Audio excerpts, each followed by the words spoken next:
nosso estudo da quarta-feira se baseia, como nós dissemos, nesta obra básica que é a primeira escrita e publicada no mundo. Obra conhecida pelo nome O Livro dos Espíritos. Estamos estudando aquela parte do Livro dos Espíritos que fala sobre a união da alma com o corpo. Na semana passada nós fomos até qual pergunta, Tomé?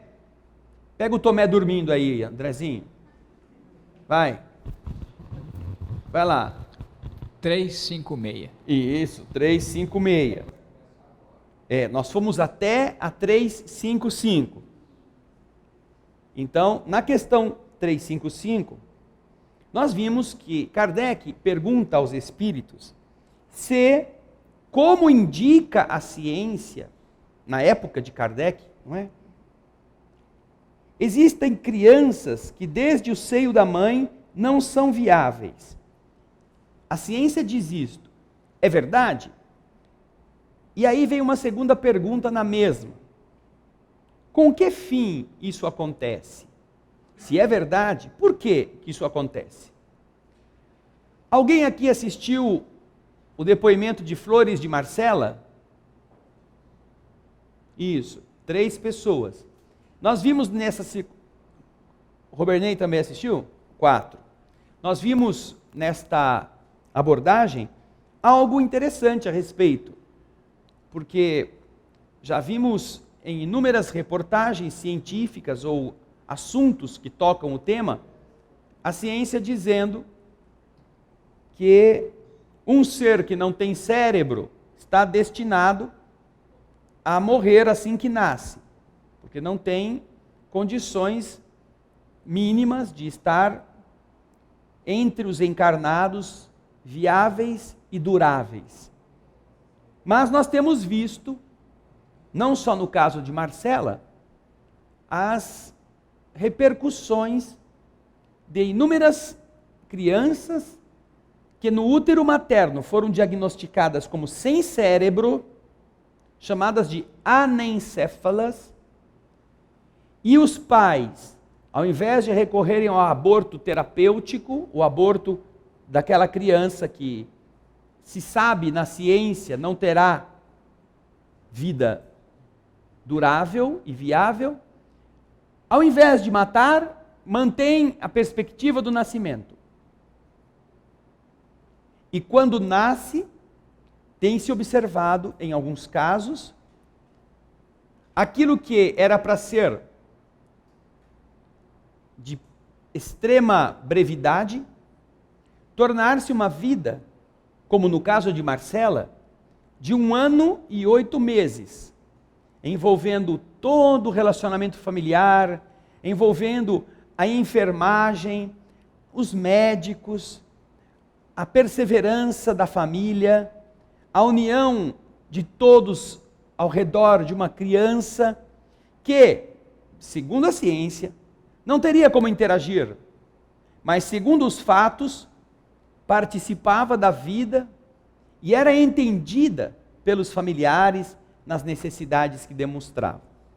Então, nós vimos esta questão na semana passada. Existe, como indica a ciência, crianças que desde o seio da mãe não são viáveis? Com que fim isso acontece? E os espíritos responderam: isso ocorre com frequência. Com frequência. E aí nós contamos, rapidamente, a experiência da reprodução na piscicultura, quando milhões de peixes produzem bilhões de ovas e são expelidas e fecundadas nos rios, nos cursos d'água, nos lagos, nos oceanos. Mas, quando você faz este tipo de cultivo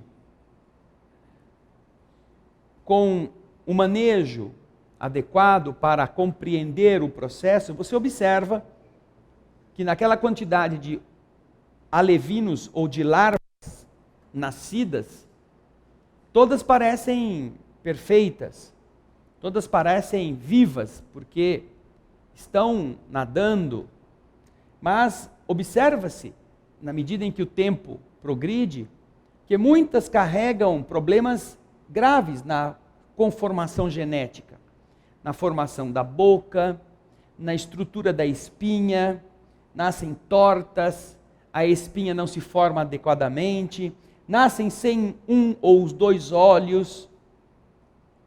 Em uma das vezes, eu tive uma das crias que um peixe totalmente sem olhos cresceu a ficar maior do que o meu dedo polegar de tamanho. E como é que ele comia? Você colocava a comida e ele ouvia o barulho e ele ia em cima, e naturalmente a gente procurava colocar bem isolado dos outros, não é? Para que ele tivesse a chance de se abastecer. Mas, obviamente, na competitividade com os demais, ele foi se enfraquecendo e havia falta de alguma outra estrutura mental, ou cerebral, melhor dizendo, que fez com que ele acabasse morrendo no meio do caminho, de mortes naturais, de causas naturais. Eu não li o atestado de óbito, mas tenho certeza que isto aconteceu assim. Então você observa que no reino animal, às vezes você tem na sua casa um animal de estimação, gato, cachorro, nascem 5, 7, 8, 10 animaizinhos. Aí nasce um que é meio manquitola, o outro nasce sem rabo, o outro nasce com o rabo torto. Então você fica sempre, às vezes, na cria, algum deles está com algum probleminha. Geralmente ele é o queridinho, né? As pessoas às vezes querem aquele cachorrinho que vai ser o enjeitado, que é o mais feioso, que é o pobre coitado, o patinho feio. Então, estas realidades acontecem na reprodução de milhares. Imaginem quando você tem apenas um ovo que vai ser fecundado no interior da mulher. É claro que para um peixe, onde a maneira de reproduzir é a de expelir para que a natureza crie por conta, ele precisa de milhares. Mas se nascem muitos e muitos com problemas, outros que não têm problemas vão acabar sobrevivendo pela seleção natural. Agora, quando se fala de um ser tão específico, tão biologicamente capacitado como é o ser humano, é uma chance. Aquela. Depois precisa passar alguns meses para ter uma segunda chance, uma terceira chance. Então é muito comum, mais comum, como dizem os espíritos, mais comum do que nós podemos imaginar, que aconteçam problemas na organização do desenvolvimento biológico. E que haja criança que, estando no útero da mãe, não poderão contar com a possibilidade da sobrevivência. Então é frequente isso no nosso estágio evolutivo. Deus o permite, e agora vem a segunda parte da resposta, Deus o permite como prova, seja para os pais. Por que prova para os pais? Que pais precisam passar por essa prova? Nós também perguntamos isso semana passada. Levanta a mão quem quer responder. Que pais precisam passar por essa prova? De quererem ter o filho, de engravidar e não conseguir que a criança nasça viável ou nasça viva. Quem precisa desta prova? Na condição de pai. O que foram essas pessoas? Por que eles têm que passar por isto? Vai lá, Elaine. Pode ser um problema de responsabilidade perante a vida, seja na atual ou na vida passada. E agora, né, eles padecem dessa irresponsabilidade, sofrendo aí essa vontade de ter e sendo privado. Bom, você está me dizendo por causa da lei de causa e efeito. Sim. Agora, minha pergunta é específica.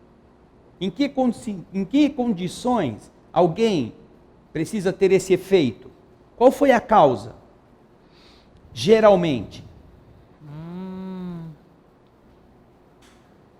Qual foi a causa? Aborto. Fico com a Cícera aí, aborto. Hã? Fico com a Cícera, o aborto. Aborto? Praticou muito aborto. Ah. Tanto o pai quanto a mãe, ou um incentivou, o outro praticou. E agora também precisam desse... Você é capaz de pensar em alguma outra causa que não seja esta óbvia?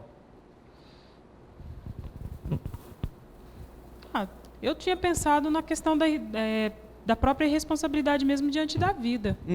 Você ter abandonado, Sim. você não ter cuidado, ter tido Sim. uma prole bonita e deixou de lado. Sim. Todas essas são causas.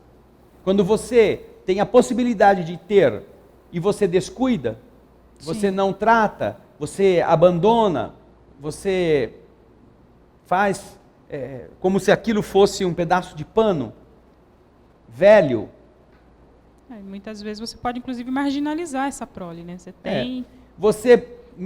Veja só, mães que estão perdidas na droga, que são mulheres que são reprodutoras numa situação trágica em que a droga ou o vício mantém a promiscuidade gera crianças, gera filhos, e esses filhos são largados, são jogados no meio da sujeira, são deixados a morrer de fome por aquelas pessoas.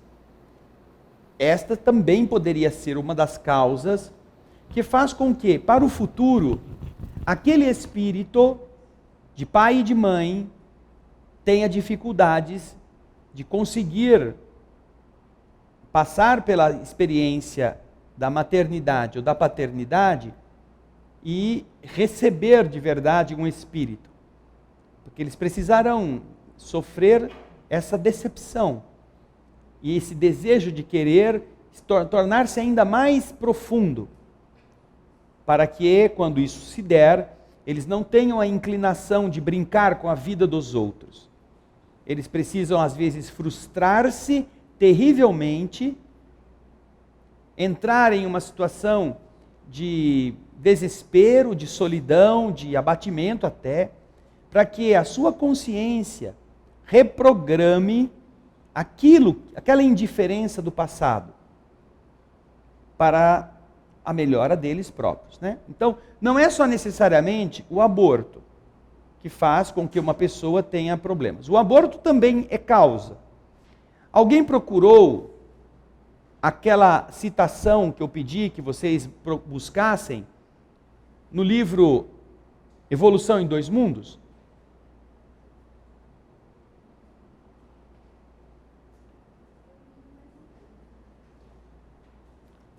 Quem procurou, levanta a mão. No livro Evolução em Dois Mundos, na segunda parte, está explicado o mecanismo pelo qual existem desafios uterinos ou desafios genésicos para a mulher e para o homem que se dedicam a produzirem abortos. E que tipo de enfermidades podem gerar essas atitudes para o futuro corpo daquele espírito? A Ana Paula está colocando para mim, a fim de que nós possamos... Você já passou, Ana Paula, eu acho. Vai lá.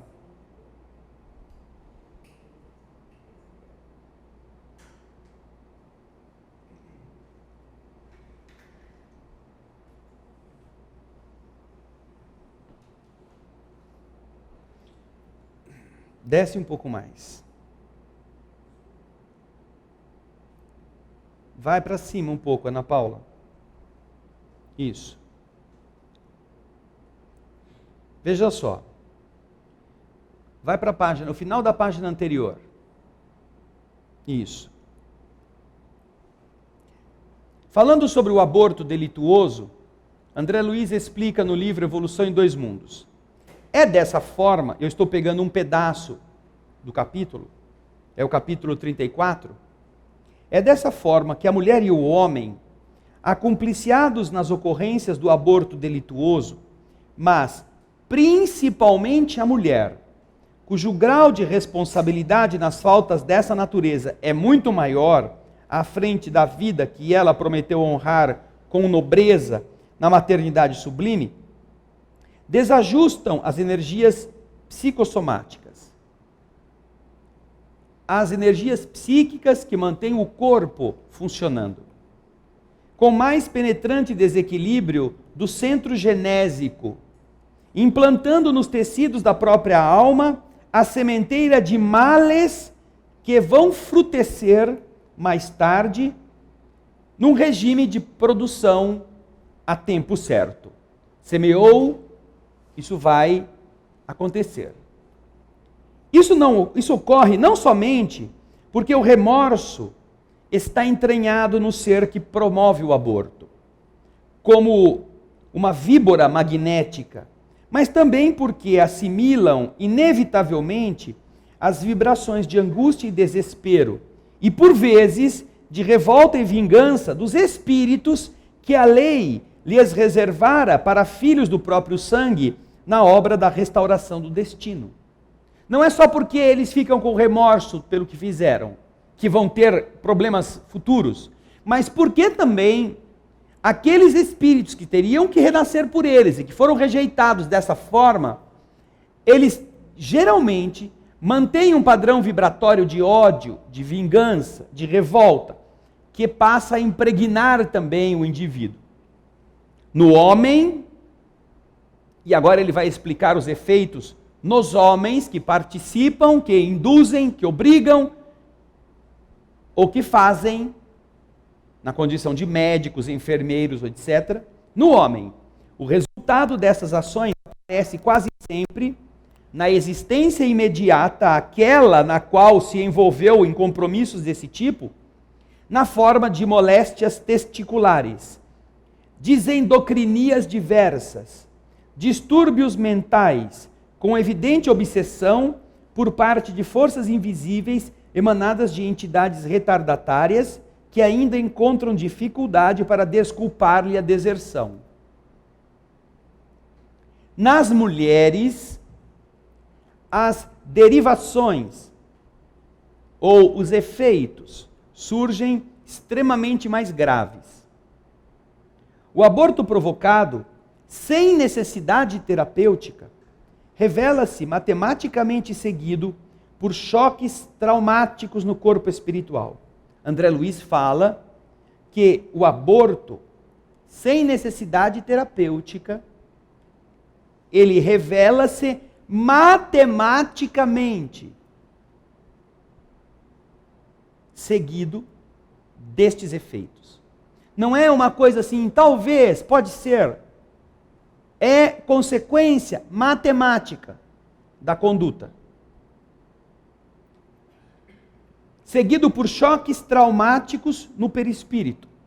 Tantas vezes quantas se repetir o delito de lesa maternidade, mergulhando as mulheres que o realizam em angústias indefiníveis além da morte, uma vez que por mais extensas se lhes façam o auxílio e o obséquio dos espíritos amigos e benfeitores, que olham para elas e recordam nelas qualidades elogiáveis, mais elas sentem diminuídas moralmente diante de si mesmas, com o centro genésico desordenado e infeliz, assim como alguém indevidamente admitido num festim brilhante, carregando uma chaga que a todo instante se denuncia.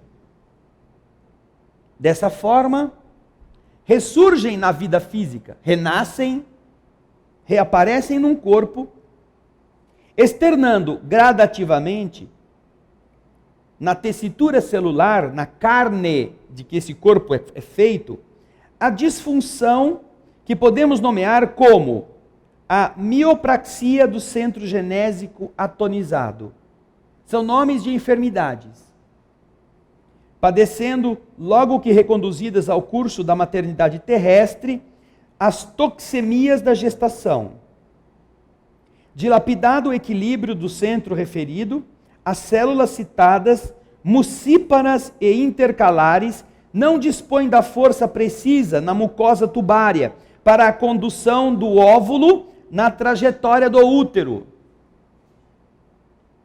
nem para alimentá-lo no impulso da migração por deficiência hormonal do ovário, determinando não apenas os fenômenos da gravidez fora do útero, gravidez chamada de ectópica, mas também certas síndromes hemorrágicas de suma importância, decorrentes da nidação, do aninhamento do ovo fora do endométrio, ainda mesmo quando já esteja acomodada na concha uterina, trazendo habitualmente os embaraços da placentação baixa ou a placenta prévia hemorragípara, que constituem na parturição um verdadeiro suplício para as mulheres que estão nessas condições.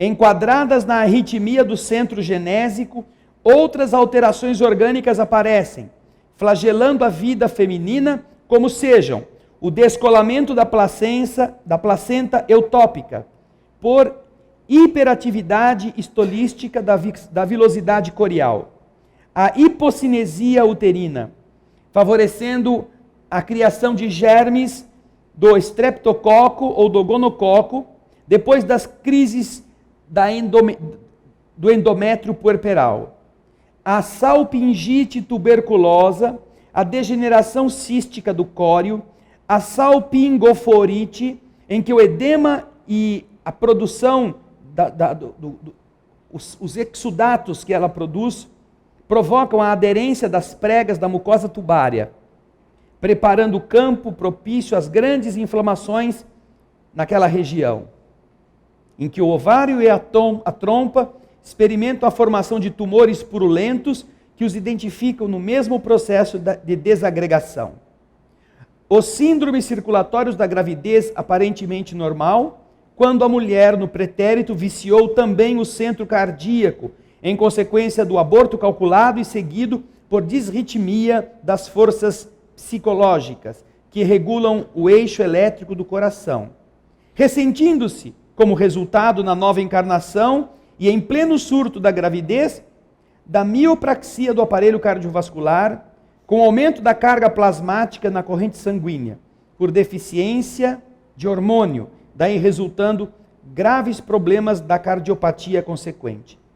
Temos ainda a considerar que a mulher sintonizada com os deveres da maternidade na primeira, ou às vezes até na segunda gestação, quando descamba para o aborto criminoso na geração dos filhos posteriores, inocula automaticamente no centro genésico e no centro esplênico do corpo espiritual as causas sutis de desequilíbrios, a se lhe evidenciarem na existência futura pela vasta acumulação do antígeno que lhe imporá as divergências sanguíneas, com que asfixia gradativamente, através da troca de sangue, o rebento de amor que carrega carinhosamente no próprio seio, a partir geralmente da segunda ou terceira gestação. Além dos sintomas que abordamos em sintética demonstração, naquilo que acontece nos órgãos genitais da mulher, surpreenderemos um largo capítulo a considerar no campo nervoso, a face da hiperexcitação do centro cerebral, com inquietantes modificações da personalidade, a ralarem muitas vezes no martirológio da obsessão, devendo-se ainda salientar o caráter doloroso dos efeitos espirituais do aborto criminoso para os ginecologistas e obstetras delinquentes. Só isso. eu sei que ninguém entendeu quase nada. Porque são terminologias extremamente técnicas, da área médica. Porque quem está escrevendo isso é um espírito médico, que compreende esta linguagem e fala com seriedade a respeito dos efeitos.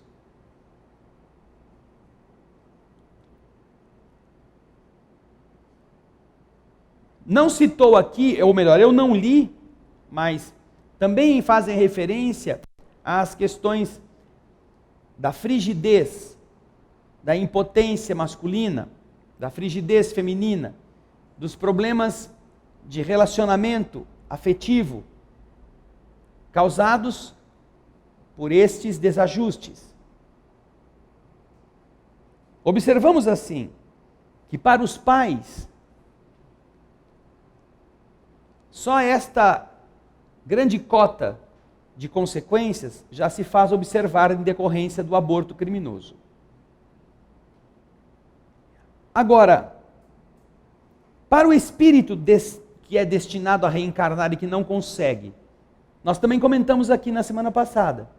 Que casos poderíamos aqui considerar como sendo plausíveis de se enquadrar aqui?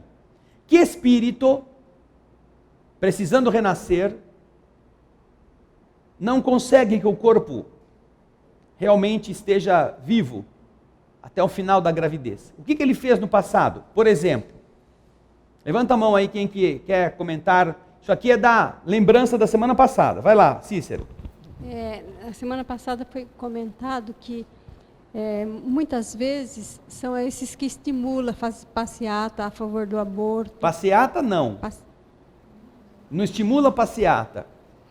Eles fazem parte dela. Eles fazem parte. Eles organizam, não só passeata, movimentos. Isso. Não é? Uhum. Eles fazem propaganda, lobbies. Isso. E aí eles, quando estão no mundo espiritual, eles veem que há necessidade de reencarnar, eles precisam de um corpo, e aí eles vão justamente naqueles que, por causa dessas passeatas, desses estímulos, praticaram o aborto, que são os pais, no caso, e eles são o bebê que morre antes de nascer. Não quero dizer, o que nós comentamos na semana passada é mais ou menos isso que a Cícera está dizendo. Só que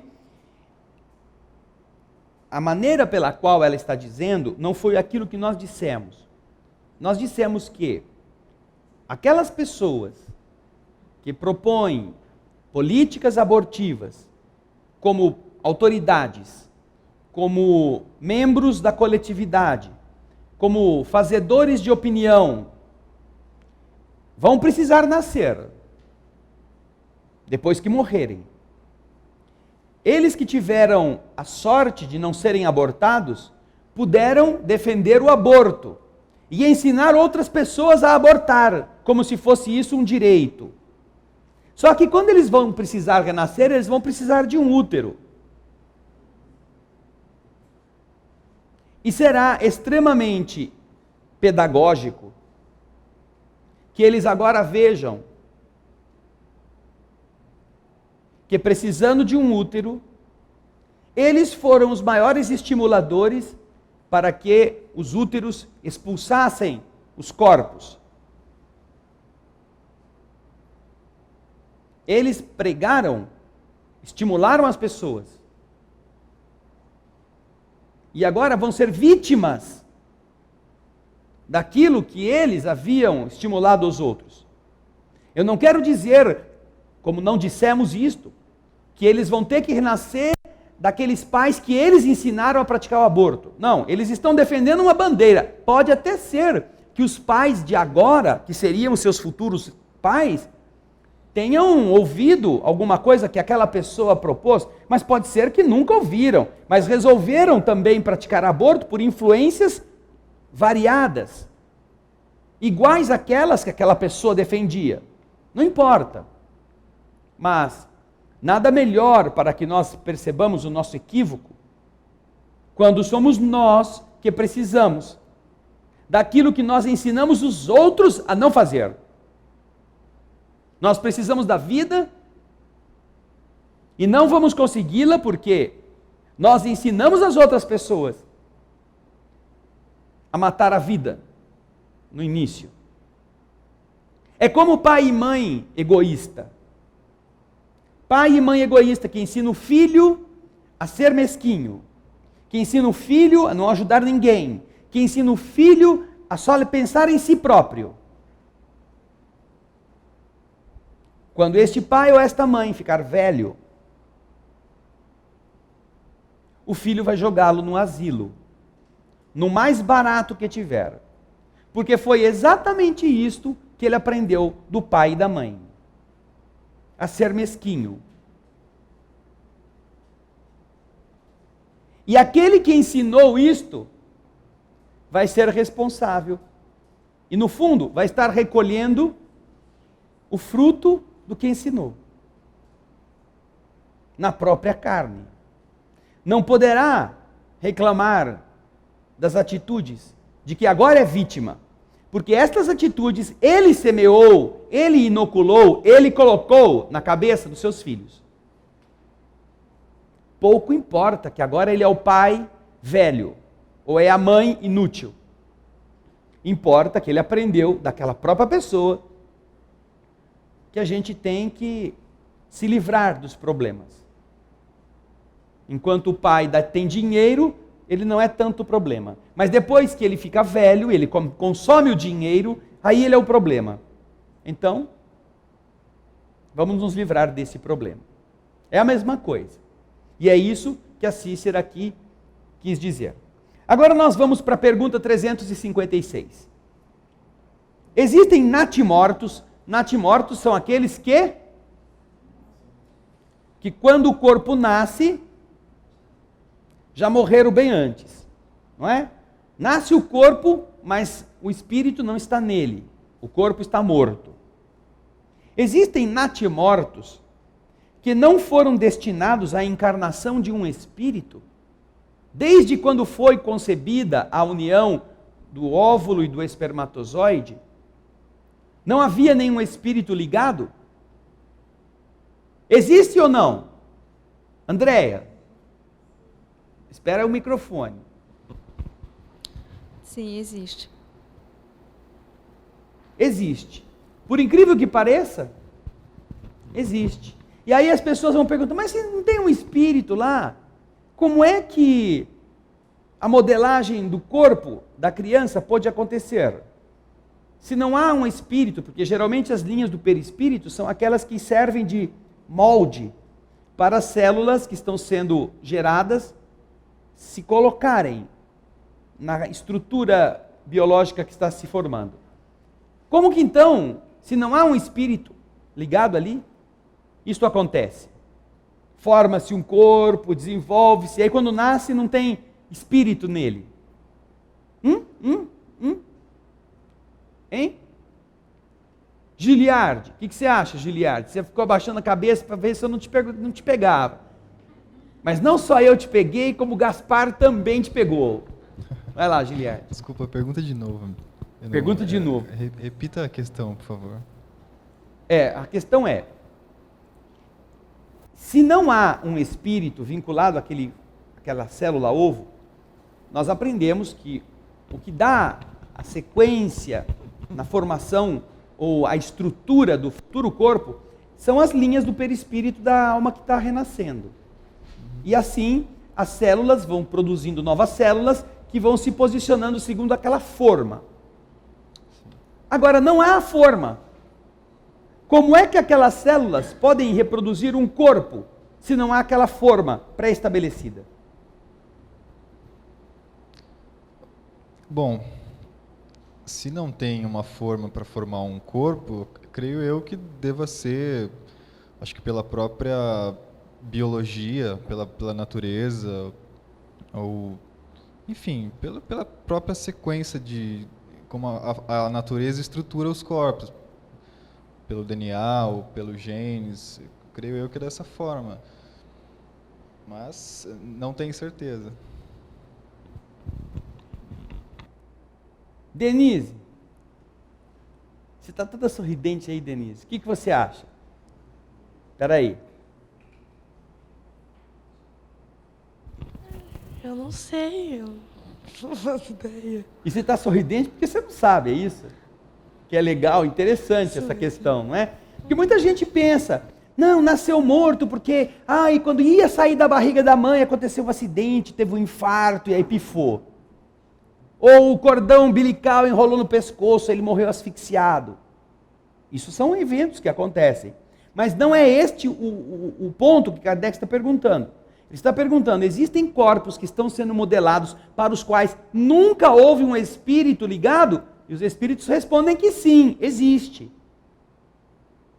E então, se existe, ora, o que é que modelou estes corpos? Se não havia aquela forma do futuro dono, que forma foi usada para aquele corpo ter, não digo a formação plena, completa, mas pelo menos uma estrutura geral, porque às vezes esses natimortos, eles não chegam ao final da gestação. A pessoa com 4, 5 meses acaba expulsando naturalmente, ou pela falta do batimento cardíaco, dos sinais vitais, é preciso retirar o corpo, para que ele não crie problemas no interior da mulher, né? O que é que estava modelando este futuro corpo? Quem tem algum palpite aí? Elaine, vamos lá. Eu acho que pode ser a força psíquica dos pais. Por exemplo, a vontade de ser pai e mãe poderia ter ajudado. Em umas questões anteriores, a gente, quando falou se um corpo morre, né, logo quando nasce, o que acontece, você ainda comentou que para os espíritos, corpos não são problemas. Eles poderiam modelar quantos fossem necessários, a equipe, né? Mas eu acho que, nesse caso, a vontade dos pais, como no final da questão fala que é uma prova para eles, pode ser uma prova para eles, eu acho que é a vontade deles, a material psíquico deles que contribuiu para essa formação. É isso. Sim, é uma das coisas mais plausíveis do que imaginar que o acaso pode gerar corpos. Porque quem já teve algum tipo de verruga aqui, levanta a mão. Pinta. Então, isto é fruto de uma multiplicação celular desregrada. Mas nenhuma vez uma verruga que vocês tiveram na testa, no braço, nas costas, teve a forma de uma criança, teve? Perninha, cabecinha, olhinho, bracinho. Não é? O mais próximo que eu conheço é o Norberto, que tinha um ovoide nas costas. Ele tinha um corpúsculo ovoide nas costas, mas esse ovoide ele não tem forma humana. Há uns 15 dias o Norberto teve que extrair um cisto sebáceo que parecia um ovo de Páscoa. Bem, então nós observamos que não poderíamos imaginar que, nesses casos, aquela união do espermatozoide com o óvulo, sem a presença da forma, que seria a do proprietário daquele futuro corpo, possa ser engendrada ou possa multiplicar-se mecanicamente tão somente pela força da natureza. Porque ele poderia tornar-se uma verruga uterina, apenas um tumor. O tumor é uma geração exacerbada de células, sem uma ordem. Agora, existe o quê? Existe uma vida esperando uma outra vida. Há um desejo de pai e mãe de que aquele filho possa ser de tal maneira. Então, às vezes, em função dos compromissos daquele casal, aquela célula que não tem uma forma destinada, a forma que eu digo é um perispírito, ela vai ser estimulada a crescer segundo os moldes mentais da mãe,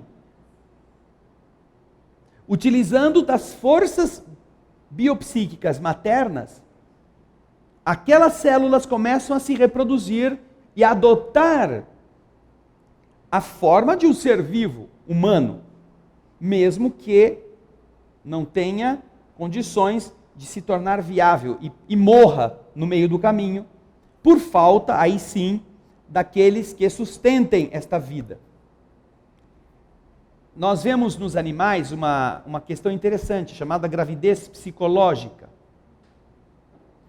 Não é? Cachorros têm muito isso, não é?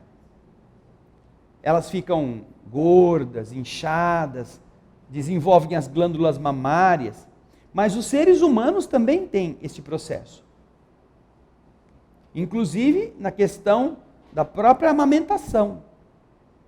Mulheres que nunca engravidaram podem ter uma ligação mental tão intensa com o sobrinho, que agora está órfão porque a sua irmã morreu, e ele precisa comer, e ele tem fome, ele grita, e ela quer fazer alguma coisa.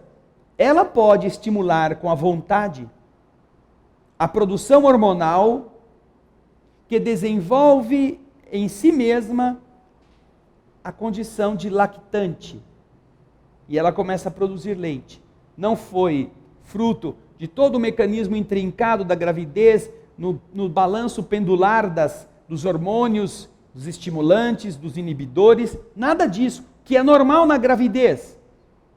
Ela não está grávida, mas o seu psiquismo está obrigando-a a gerar uma alteração bioquímica e a produzir leite. Então vocês veem como isso é interessante.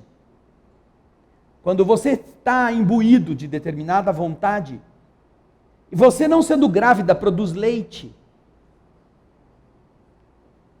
Quando você se sente então envolvida no processo da gravidez, mesmo que não haja um espírito ali, por um bom período você fica imaginando como será, fazendo a mentalização das coisas para aquele ser, e com base nestas ordens, as células vão se orientando, até onde seja possível. E quando não há mais condições de ela se manter por si mesma, como um castelo de cartas que vai até um certo ponto, mas depois não tem como se sustentar, ele desaba, e então o corpo não tem como manter-se vivo, e se detecta a falência. Então nós observamos que sim, existem corpos que nascem mortos, que nunca foram destinados à encarnação dos espíritos. E a resposta dos espíritos nos mostra isso. Existe. Há aqueles que jamais tiveram um espírito designado para seus corpos. Nada deviam realizar por eles. Neste caso, então, é somente pelos pais da criança, é pelos pais que essa criança veio. Pelos pais que essa criança veio. Este pelos pais, nós podemos interpretar de várias formas. Pode ter sido, como nós já comentamos aqui, pela força, a vontade dos pais de quererem ser pais, que ajudaram a organizar o processo biológico, com o perispírito sendo modelado, ou o corpo sendo modelado pelo perispírito, ou, além disto, podemos interpretar que uma situação desta aconteceu não porque um espírito precisava padecer de um corpo que não fosse viável, como nós vimos na pergunta anterior, mas sim que os pais precisavam passar por essa experiência frustrante. E é por causa deles, pelos pais, é que isso se deu. Ambas as interpretações são plausíveis. Ou as duas até podem ser consideradas válidas. É pelos pais, somente pelos pais que essa criança veio. É a resposta dos espíritos. Aí Kardec, não totalmente satisfeito, pergunta: um ser dessa natureza pode chegar a termo? Coloca para mim a palavra termo, Ana Paula, por favor.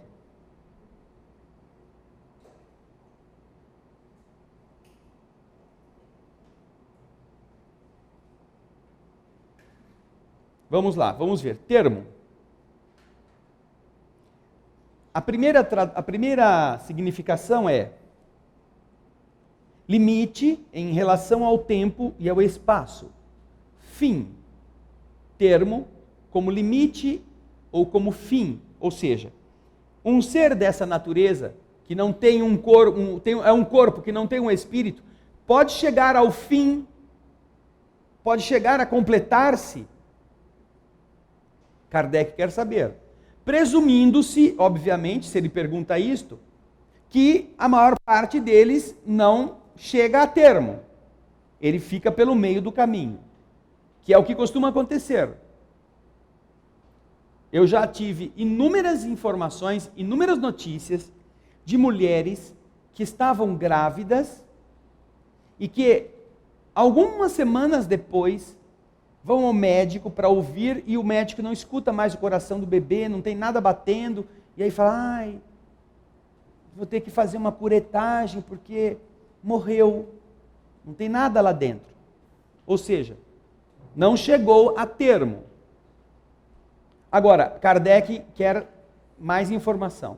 Pode acontecer que um ser desta forma chegue ao fim da gravidez e se complete, toda a estrutura esteja feita, e os espíritos respondem, sim, algumas vezes, mas não vive. Ele pode estar vivo, batendo, respirando, o coração pulsando como uma bomba elétrica, o rim filtrando, a placenta alimentando, porque a criança está vivendo na hemodiálise materna. Todos nós já fizemos hemodiálise aqui, pelo menos por 9 meses. Uma hemodiálise natural, que era muito mais perfeita, muito mais rica, porque não apenas limpava o nosso sangue, mas também nos alimentava. Então, como uma estrutura biológica, uma máquina organizada, ela está dependendo da máquina que a mantém. Agora, se ela não tem um espírito que será responsável por todos esses sistemas, e chega a hora de nascer, ao ser desligada da máquina, que é o respirador artificial, que é o pulmão artificial, que é o coração artificial, que é o rim artificial,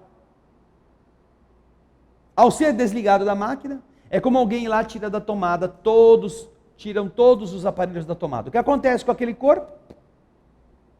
Ninguém respira mais por ele, ninguém o alimenta, ele não tem a filtragem renal, ele não respira, ele morre. Então observamos que os espíritos respondem. No caso de não haver um espírito destinado àquele corpo, se esse corpo termina a gravidez, normalmente, quando ele nasce, ele certamente não sobreviverá. Não há aquele que mantenha esse corpo funcionando. Então, a resposta dos espíritos está muito clara. Sim, algumas vezes pode acontecer de o espírito chegar a nascer, o corpo chegar a nascer completo, mas nesse caso, ele não vive. Agora Kardec não está contente, e já são 410 pessoas nesse momento nos assistindo, nós estamos tratando do Livro dos Espíritos, na questão 356. Veja só.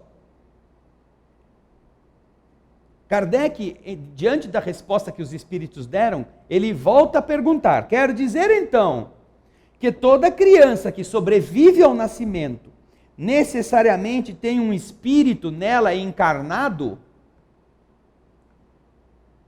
Vamos tratar aqui de duas coisas diferentes, né? Criança, corpo físico, em tamanho pequeno, nascido vivo. E a outra coisa é espírito. Então, para que, apesar de as duas coisas estarem ligadas, Kardec na pergunta faz essa separação. quer dizer que toda criança que sobrevive ao nascimento, passou pela delivrance, veio à luz e está viva, respira, grita, esgoela, não importa por quanto tempo, sobrevive ao nascimento, necessariamente esta criança tem um espírito encarnado nela, ligado àquele corpo, necessariamente? Sim ou não, Lucas? Espera aí o microfone. Sim. Sim! Quer trocar o seu carro por uma bicicleta? Sim! Lembra daquele joguinho que fazia na televisão? Sim! Existe uma vida. Ele está encarnado. Existe melhor aqui, eu já entendi a resposta, só quero explicar melhor, tá? Isso. O que seria sem ele, sem o espírito, tá? É óbvio que ele tem um espírito, com certeza. É um corpo de um ser humano, não é? Exato. Não pode estar lá uma pulga. Não é uma pulga que está reencarnado, é um ser humano. O corpo é de pai e mãe humanos. E se ele está vivo, naturalmente, é porque há um outro ser de igual natureza que está dando a este corpo a vitalidade que possa garantir esta vida consciente e lúcida fora do útero da mãe. Não é? Eu preciso depois fazer uma pergunta, não sei se pode ser já, na sequência, Fala. sobre esse assunto. Na pergunta principal, existem natimortos que não foram destinados à encarnação? Eu quero ver se é mais ou menos o que eu imagino. 2 espíritos escolheram para reencarnar nessa condição de ter um corpo sem espírito. Não, mas É eles isso. não podem escolher uma coisa que eles não vão ter. Não. Isso não é fruto da escolha. Tá. O que é esse fruto? Por que esses 2 seres vivos, com espíritos... Sem espírito, no caso dessa Não. pergunta. Com Não. espírito é no caso da pergunta anterior. Então, foram destinados... Deixa eu chegar... Então, várias perguntas aqui. Então... É pelos pais, né? Isso. Correto? Então, pelos pais. Mais ou menos assim, André. Eu entendi, eu preciso... Um casal tem esse Desejo corpo de ser. sem espírito. Sim. Isso foi uma escolha deles ou foi uma escolha...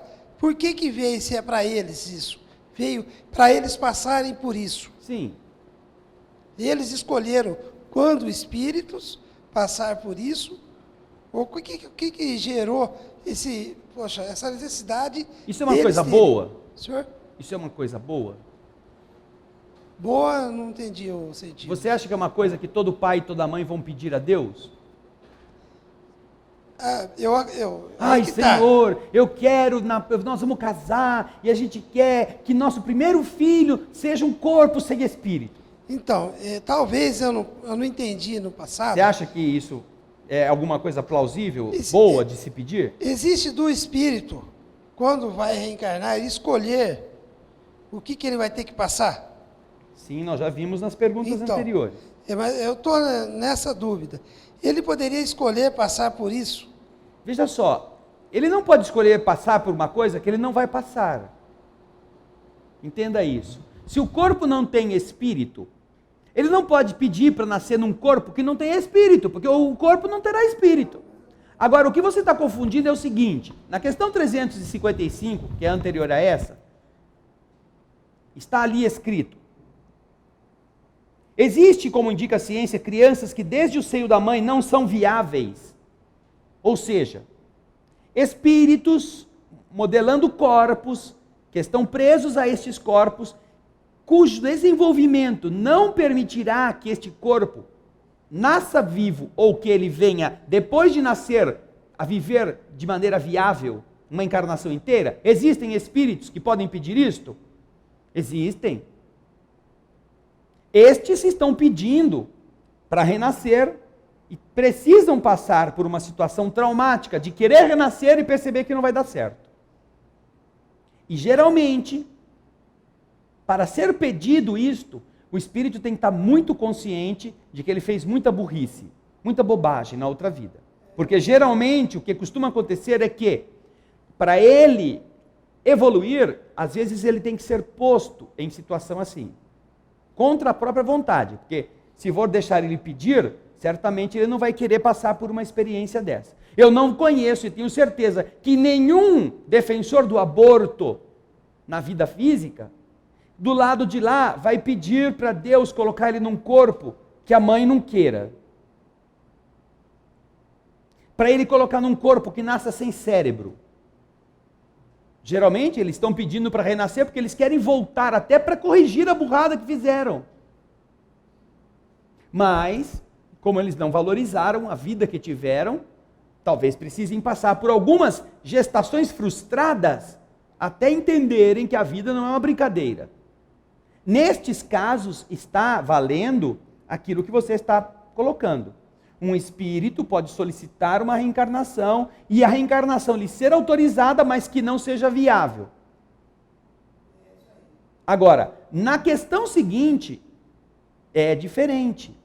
Na questão seguinte, não há espírito preso ao óvulo, ao ovo, a célula ovo. Então o espírito não adianta ele pedir, eu quero renascer num corpo que não vai ter espírito. Então você não vai renascer, só vai nascer o corpo. Você não vai ter o corpo não vai ter motorista. Como é que você quer pedir para ser motorista de um carro que não tem motorista? O carro foi fabricado para ser jogado no lixo. Não tem sentido você ir lá na fábrica, olha gente, eu quero ser o dono desse carro que assim que ele ficar pronto vai para o lixo. Você não vai usar o carro. Agora você pode chegar na fábrica e falar, gente, olha, eu estou precisando renascer, dá para vocês arrumarem um carrão para mim, aqueles super potentíssimo, 18 cavalos, 15 éguas e mais um jumentinho. Eu quero voltar à vida. Ele fala, tudo bem, nós vamos te dar sim um patinete sem uma roda e sem guidão. Aí você vai se virar com ele. Ele está pedindo uma super coisa que ele não merece. Vão lhe dar aquilo que ele precisa. Ele precisa ter muita consciência para chegar lá e falar assim, olha gente, eu sei que eu não fui boa coisa, eu fui um traste, eu já vi no meu passado as coisas erradas que eu fiz, então eu vim aqui pedir qualquer coisa, mas deixa eu nascer, nem que for como cactus. Qualquer coisa que eu preciso voltar, doente, sem perna, sem olho, cego, mudo, vesgo, corintiano, qualquer coisa serve. Brincadeira com os corintianos. Entendeu? Aí ele pode pedir, e os espíritos falam, não, você está pedindo, realmente, você tem razão, você não fez uma boa coisa, vamos garantir para você um corpo sem cérebro. Que melhorou meu entendimento. Entendeu? Correto. Ok? Obrigado. Então, o que seria da criança que nasce viva? Para ela sempre há um espírito encarnado? Vai, Ana Paula, fala aí. Eu só queria um esclarecimento. Nesse caso, então, da pergunta anterior, que o espírito ele é colocado normalmente sem pedir, então isso seria um caso de reencarnação compulsória? Nos casos em que ele é forçado a renascer em uma condição assim, obviamente. Tá certo. Ele é obrigado, porque se fosse deixar por ele não ia querer aquilo. Né? E essa encarnação chamada compulsória, ela também é conhecida como encarnação por motivos judiciais. Né? Ela é uma punição, ou uma consequência, uma sanção daquilo que ele fez ou deixou de fazer. Uma consequência dessa forma.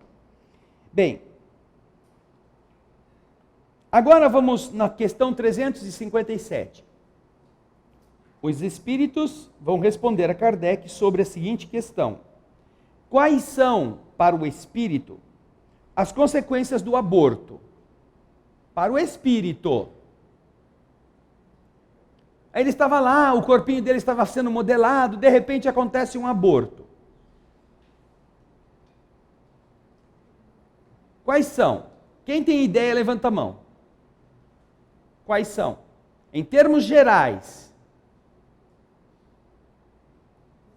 Fala aí. Espera o microfone. Nenhuma consequência? A mesma coisa que... Para ele continua, ele vai novamente voltar num outro corpo. Tem consequência, não tem? Não vejo. No espírito. Acontece o aborto, o que acontece? Não tem consequência nenhuma? Acredito que para o espírito não. Nada, ele planejou, fez todo aquele treinamento, subiu, fez rapel, É. foi lá. Acredito que não. E aí? Acredito- Estava tudo pronto para jogar. Suspenderam a Copa do Mundo. Tudo bem, vai todo mundo embora. Vou seguir a vida. Não tem consequência nenhuma. Acho que não. Alguém tem outra ideia a respeito? Levanta a mão.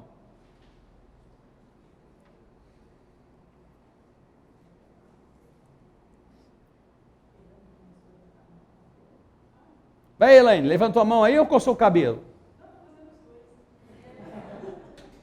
Essa Elaine é mais lisa que lambari ensaboado. Que agora eu estou tentando recordar se eu li no Esculpindo o Próprio Destino ou Despedindo-se da Terra. Mas há um caso de uma mulher que ela praticou muito, ela gostava muito Bom, saía com todo mundo. E ela tinha 2 obsessores que se aproveitavam muito dessas cenas, desses momentos dela. Aí há uma cena em que os espíritos amigos prendem ele, não é que prendem, né? Mas tiram eles daquela situação, imantam ele nela, para que ela possa... Eles já estão imantados a ela. Isso, Ela tem uma aventura sexual. Isso, acho que é com e Marcelo. na aventura sexual, o mundo espiritual Isso. encaminha os dois para Pra ir pra lá. renascerem naqueles 2 corpos que vão ser gerados por ela. Só que ela aborta eles. E eles ficam revoltados. Porque aí é como se, né, quando eles vão reencarnar, eles até falam, bom, então tudo bem, tem que nascer, começam a aceitar, mas quando ela faz o aborto, a revolta é geral, é como se eles voltassem no passado, todo o ódio, então, ou seja, tem consequência sim. O pessoal fica revoltado, alguns podem se revoltar, Sim. outros podem, acho que restringir mais ainda, né, o sentimento, com aquela necessidade. Então, acho que pode ser traumatizado. Agora, você prestou atenção que a pergunta não fala de aborto criminoso. A pergunta fala apenas de aborto. Ou seja, por algum motivo aquela gravidez não terá continuidade. Pode ser natural, espontâneo. Ele não está especificando. Ele fez uma pergunta genérica. Quais seriam para o espírito as consequências do aborto? Que é o quê? Você tem uma projeção de uma vida. De repente não tem mais aquela vida. Aquilo era uma existência que estava sendo planejada. Nós vamos ter a Semana Santa, não é? Daqui a algumas semanas, por falar nisso, dia 17, na quinta-feira da Semana Santa, nós vamos ter cirurgia espiritual aqui na Sociedade Bezerra de Menezes. Vocês vão ver na tela a informação sobre isso, dia 17. Quem quiser fazer tratamento pode fazer inclusive à distância. Desculpa. Mas, na Semana Santa você planeja uma viagem. Vamos viajar, não sei o quê, faz reserva, tudo pronto. Aí a pessoa que ia levar você, morre. Bem na Semana Santa. Não era Jesus, tá? O que acontece com a viagem?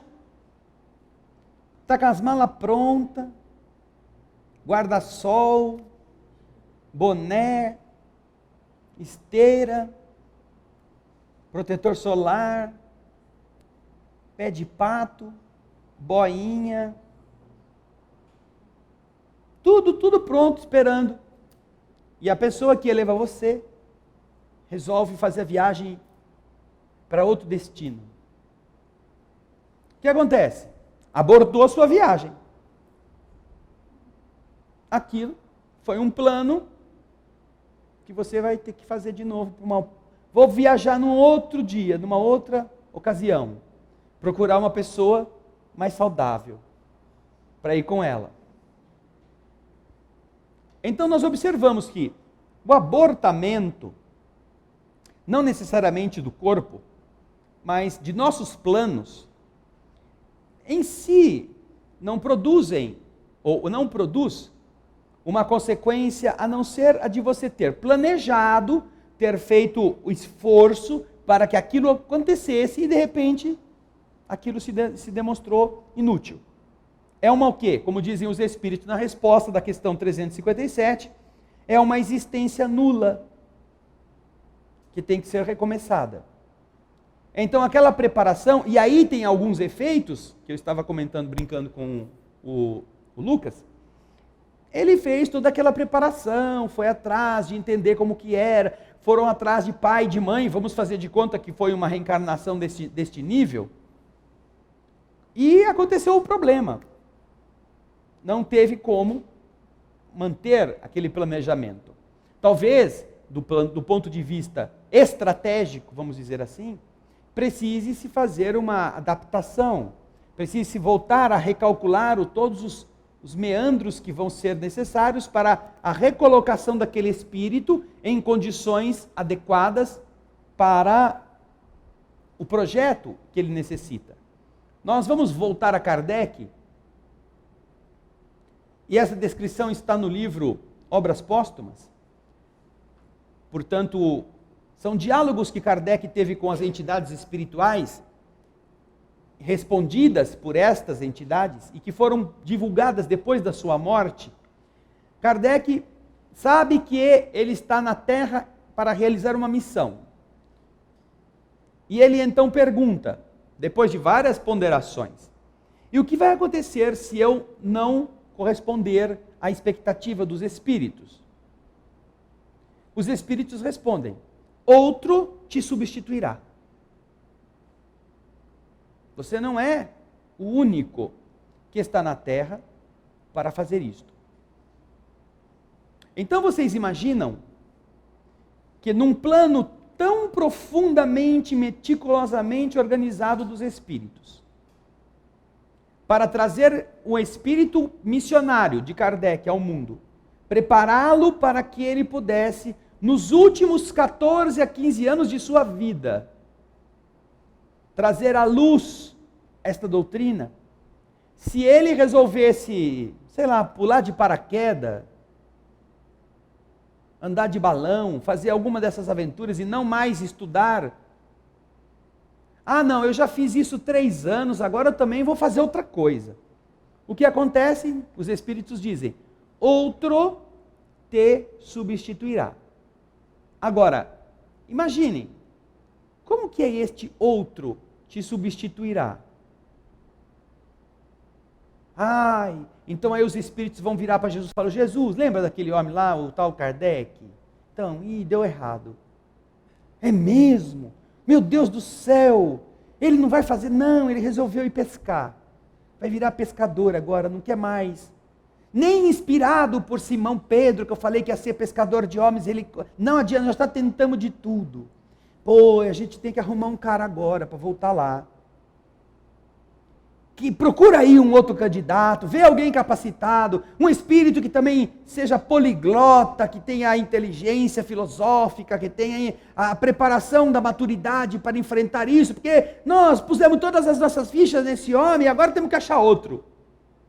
Será? Isso parece a gente. Quando os espíritos dizem a Kardec que se ele falhar, outro o substituirá, este outro já está encarnado. Não está esperando Kardec falhar para depois procurar um pai, uma mãe, aí fazer o processo reencarnatório, fazer chegar aos 19, 20 anos, aí ele se casa, aí tem filho, aí tem que dar comer para os filhos, tem que levar na escola, tem que esperar os filhos se formarem, aí ele vai ficar velho, aí quando está maduro é que ele vai começar. Mas 100 anos esperando. Essa imprevidência é nossa, não é dos espíritos. Quando os espíritos dizem a ele: outro te substituirá, este outro já está na terra, vivinho, pronto. Renasceu como segunda opção, plano B.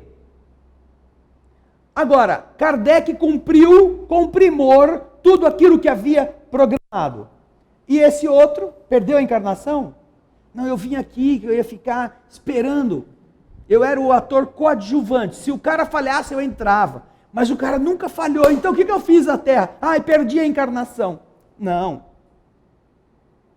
Ele viveu uma encarnação, foi alguém, aderiu aos princípios de Kardec, certamente, compreendeu, tentou fazer o máximo que pôde, mas não foi o personagem principal. Que seria caso Kardec falhasse? Não é uma encarnação perdida. Ele evoluiu, ele ajudou no contexto a tornar mais ampla a semeadura. Isso é interessante. Ele não perdeu a encarnação, apesar de também ter vindo com uma missão que ele não precisou cumprir.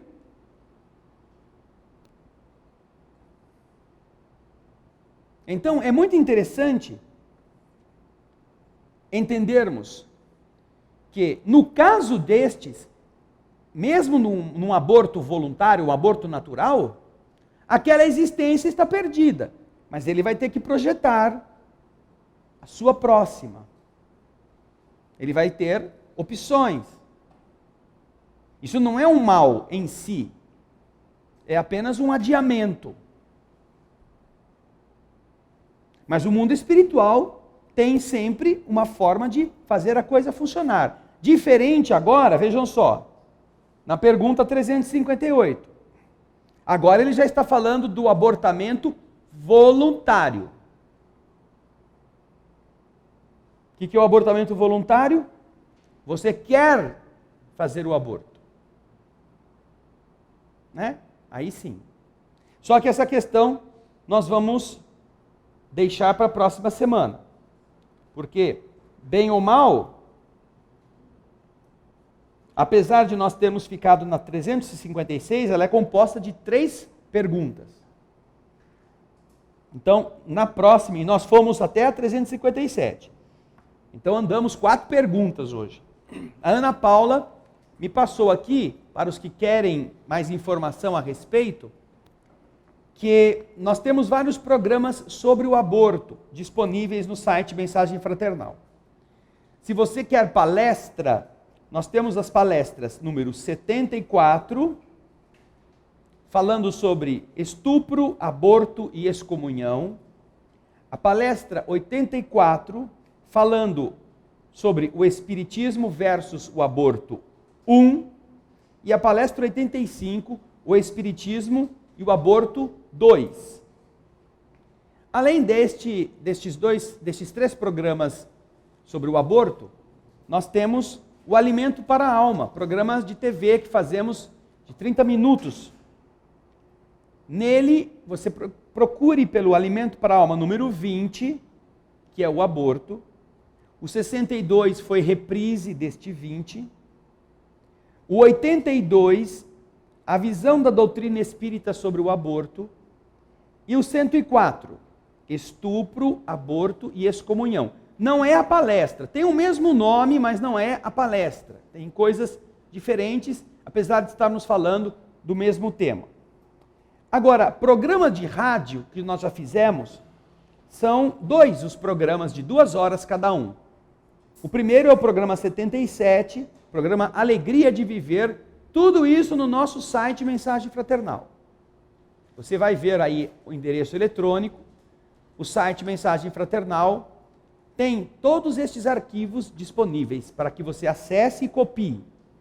O programa se chama Alegria de Viver. Então você entra no site e vai lá no Alegria de Viver, é um programa de rádio, está num cantinho assim, à sua direita, está escrito Alegria de Viver, rádio lá. Você vai lá, vai chegar nos arquivos de rádio. O programa 77 fala sobre o aborto, número 1, e o 2 é o programa 78. 4 horas que nós tratamos da temática do aborto na rádio. Vamos lá agora à participação das que hoje enviaram dúvidas, suas dúvidas pelo site ou pelo nosso Google Talk. O Fernando de Santa Maria, no Rio Grande do Sul.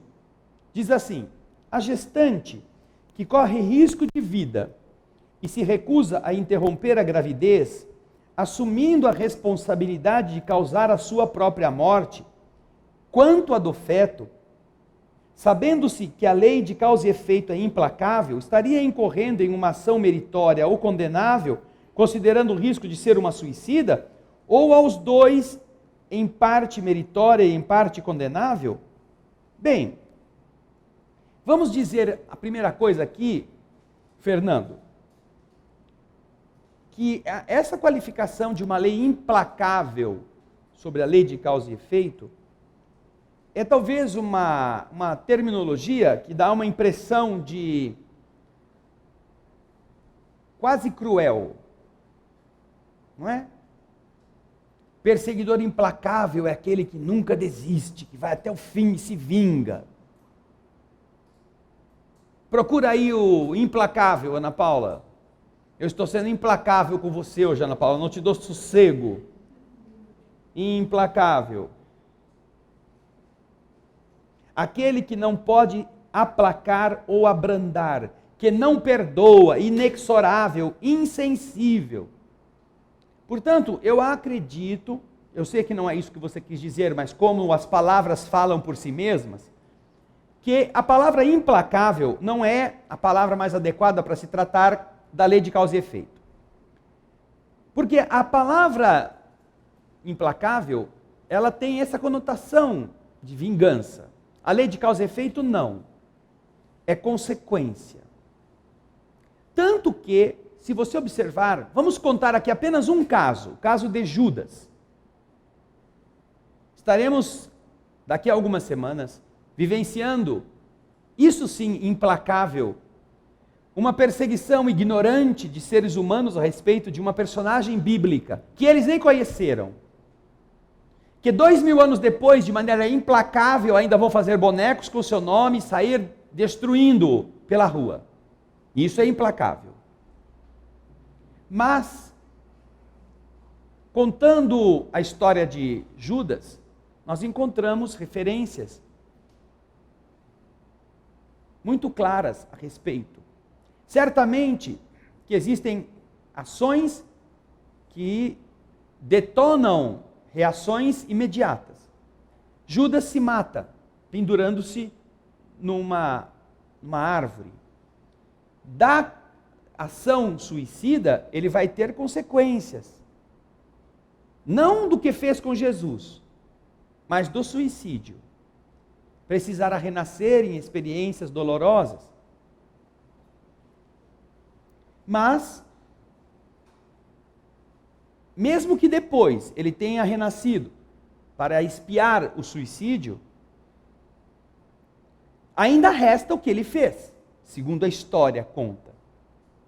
Traindo e entregando Jesus. É uma causa, uma atitude. Se fosse implacável, essa atitude produziria efeitos devastadores. Muito piores do que o seu suicídio.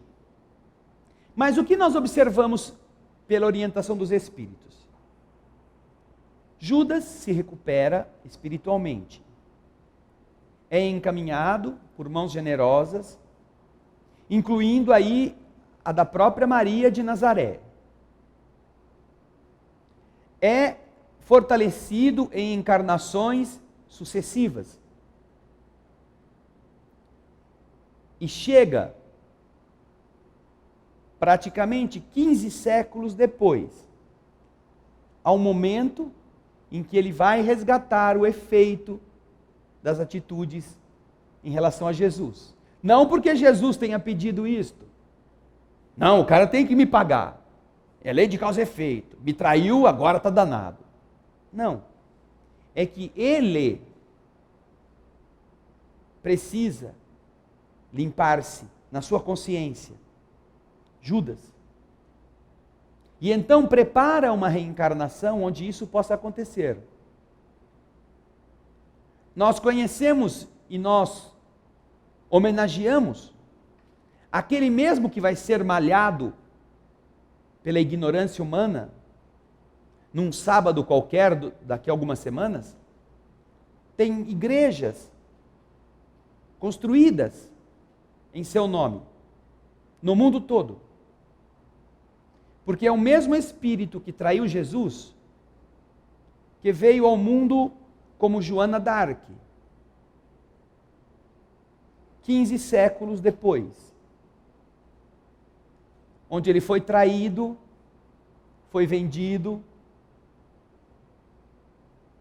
ouvia as vozes do céu, liderou uma renovação da França, com vistas à implantação do Consolador prometido, 4 séculos depois, 3 séculos depois, para que a França não fosse invadida pela Inglaterra e os contingentes cromossômicos não adequados viessem a dificultar o funcionamento, a preparação da vinda do Consolador prometido no solo francês.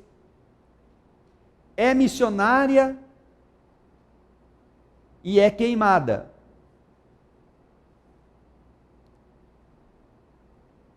Pela mão dos próprios sacerdotes. Como Jesus crucificado pelos próprios sacerdotes, ainda que usando a autoridade romana. Não poderíamos dizer que a lei de causa e efeito nesse caso foi implacável.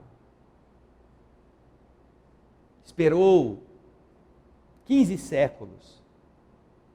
E o que é interessante é que não é a lei de causa e efeito fruto senão da nossa consciência de culpa que precisa expurgar-se. Nós, poderíamos dizer assim, somos implacáveis conosco mesmos. Isto sim. Não a lei de causa e efeito.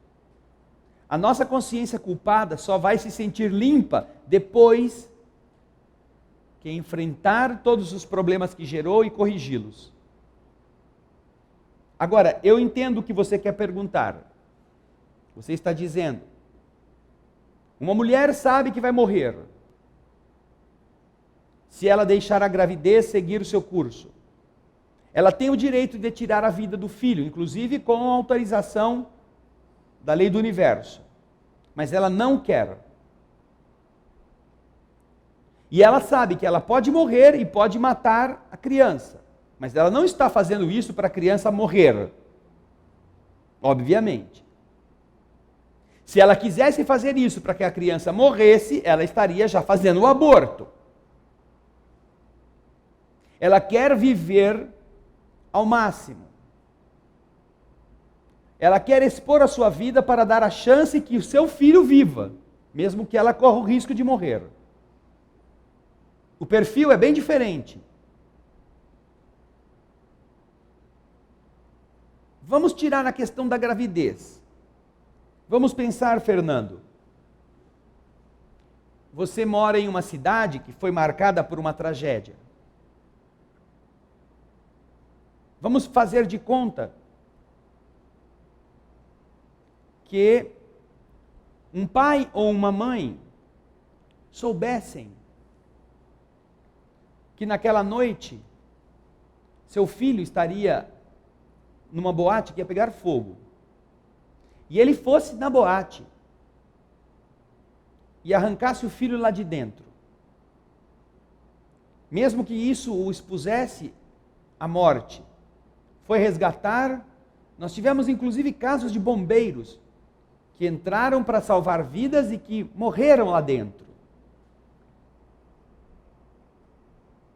O que você acha? Isso é condenável ou é louvável diante do universo? Se nós vamos expor a nossa vida para salvar a vida de alguém, mesmo de um desconhecido, e nós sabemos que nós vamos perecer, nós vamos estudar na questão do suicídio e vamos ver que esta é a única escusa plausível e legítima para que você não seja considerado um suicida. Morrer para salvar a vida de alguém. Não é diferente. É a mesma coisa. Seja este alguém fora do seu útero ou dentro do seu útero, Ah, mas e se ele morrer também? Ele vai morrer se você abortá-lo, para que você sobreviva, não vai?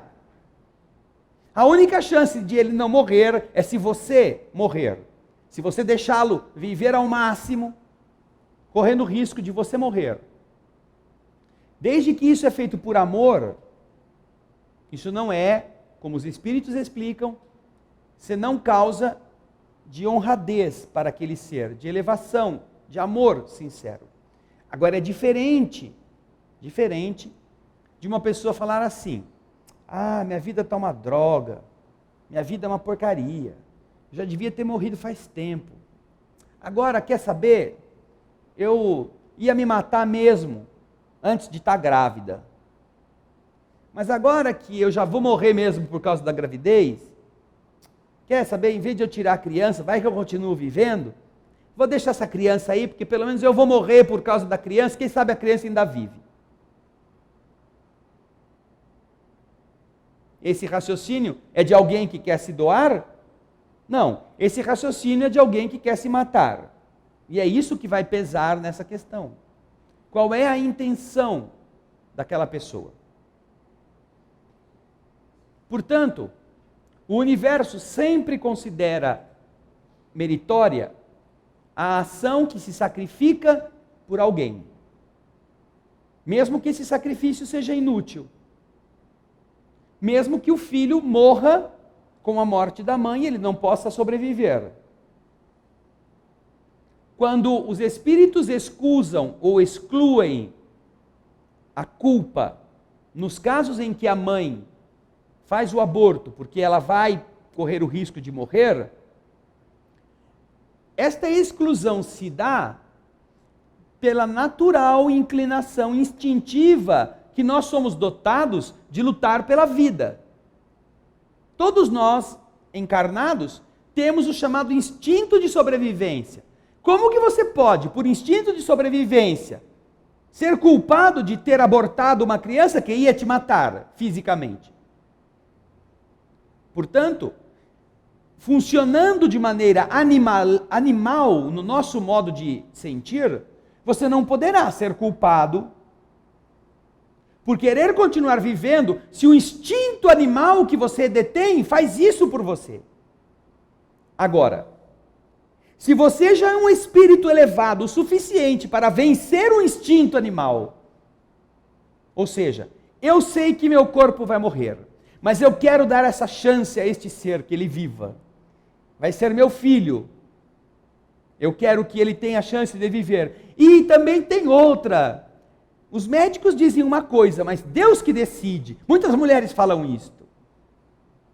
Deus vai decidir se eu mereço morrer mesmo. Estas criaturas que afrontam o instinto de preservação, o instinto de sobrevivência, elas já demonstram capazes de amar acima da própria natureza animal que nos dá este medo de morrer. Já é um espírito que enobreceu-se acima do impulso, da inclinação própria dos hormônios ou das induções do psiquismo animal. Por isso é que nos casos em que a mãe faz isso por amor, obviamente, a lei de causa e efeito não a estará considerando como uma pessoa irresponsável, mas como uma pessoa que está fazendo a escolha para dar a vida, sacrificando-se por ela, tá bom? Muito obrigado, Fernando. Um grande abraço para você. A Isabel Cristina de São Paulo. Existem abortos que podem ser autorizados pelo plano espiritual com a permissão de Deus, mesmo que a pessoa que o fez passe pelo remorso e outras consequências, e também o perdão do espírito que sofreu o aborto, mesmo que essa mãe quisesse ter esse filho. Bem, Isabel, eu não sei se foi você que fez essa pergunta há uns 2 anos atrás, mas eu já respondi essa pergunta. Não sei se a sua lavra. Não conheço Não conheço. Nenhuma exceção a essa lei. Conheço pessoas que foram a casas espíritas, ou ditas espíritas, ou falaram com videntes, que disseram para elas, não, Deus autorizou você a tirar essa criança. E aí a pessoa diz que fez o aborto porque Deus autorizou, o espírito tal, de tal lugar, disse para ela que ela podia. Isso eu já ouvi. Se há abortos que precisam acontecer com autorização divina, esses abortos são promovidos pelos espíritos no corpo da mulher e são chamados pela ciência da Terra como abortos involuntários, abortos naturais, porque os espíritos têm como fazer isto. Mas não há, e eu repito, exceção que eu conheça, que eu já tenha lido, em que chega então no sonho, baixa lá, que nem para Moisés, a sarça ardente. E aí você está lá, aquela sarça pega fogo e a voz de Deus diz, fulano, pode abortar que eu autorizo. Procura um bom médico. Não. A lei é uma. Se precisa haver um aborto, e o mundo espiritual sabe disto, eles promovem de maneira natural, com autorização superior, pelas necessidades evolutivas daqueles que estão ali envolvidos. Mas se eles têm o condão, o poder de ligar e desligar o ser encarnado, o ser espiritual ao ser encarnado, por que não fazem? E aí se comunicam e mandam a pessoa ir fazer. Não, vai lá, ó, dá até endereço. Na rua tal tem um bequinho ali, ó, tem uma porta com uma luz amarela, você entra lá, a senha é, dá a senha inclusive. Não, isso não existe. Deus não faz uma lei para depois infringi-la. Portanto, Isabel, não existem abortos que podem ser autorizados pelo plano espiritual. Feitos pelo homem, não existem. Porque a lei não é esta. Não existem abortos com a permissão de Deus. O que é o aborto? O aborto voluntário é você matar um outro ser. Poderíamos fazer a mesma pergunta dizendo, existem ações que Deus autoriza? Eu vou na casa espírita e posso, eu não gostei muito do fulano de tal falou mal de eu, falou mal de minha família, falou mal dos meus bacuri, e eu acho que ele precisa sentir o frio da peixeira nas tripas. O senhor autoriza? E aí vem a comunicação de Deus, ou de Dr. Bezerra, ou de um espírito elevado. Não, meu filho, a gente está reconhecendo como você realmente foi injustiçado. Pode matar, como faziam os índios. O índio não matava, ele só enfiava a faca. Era Deus que matava o capanga.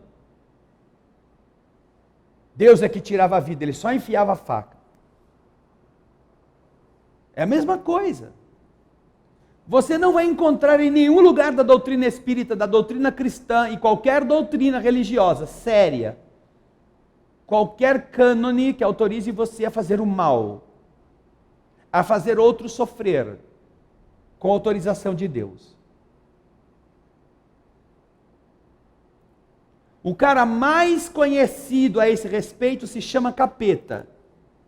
E nós já aprendemos na doutrina espírita que o diabo não existe. Porque nas outras igrejas o diabo está autorizado a fazer o mal. Por Deus, imagina que absurdo.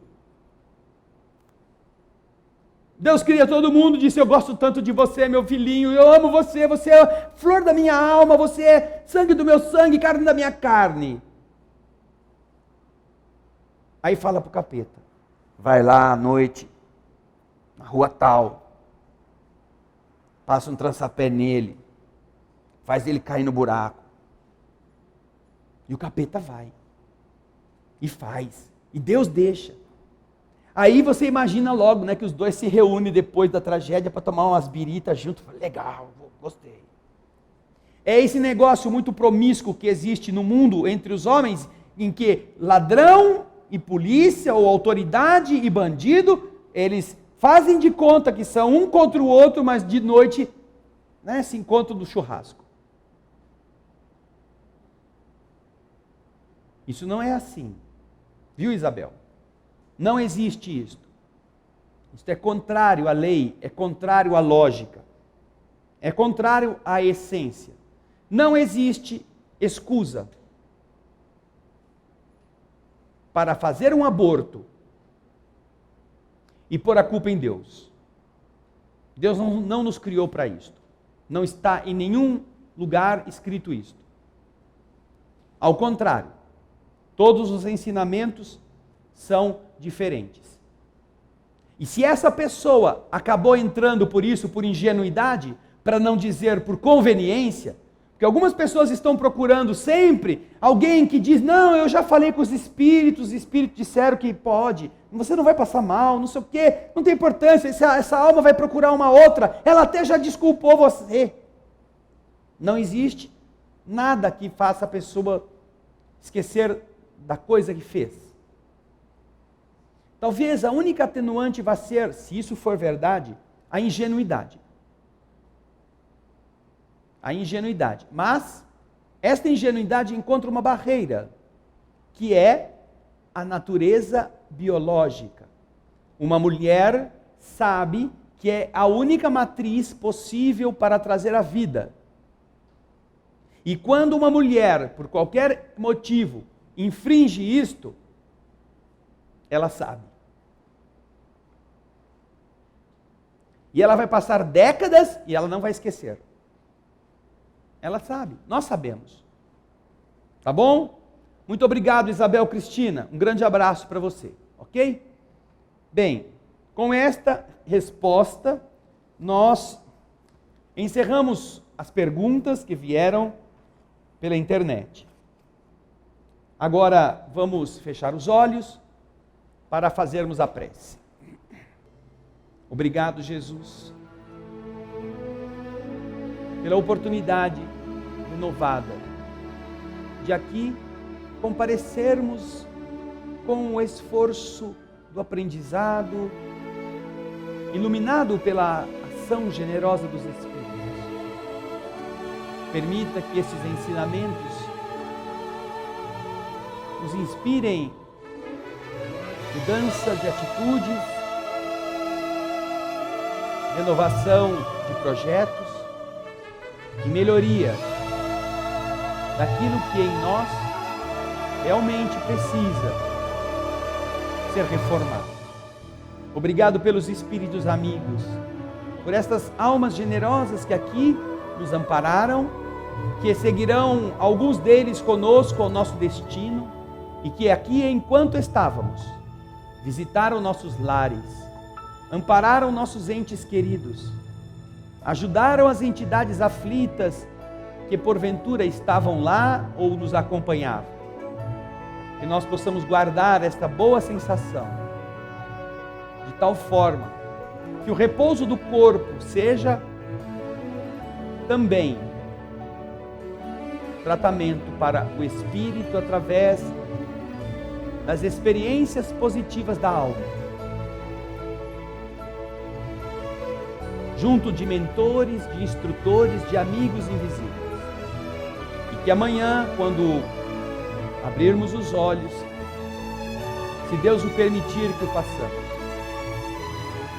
nós possamos levantar com um novo projeto, implementar as novas ideias e fazer melhor aquilo que já estávamos fazendo. Aceita a prece silenciosa de Pai Nosso e deixamos aos teus pés, encerrando o estudo de hoje. Pai Nosso.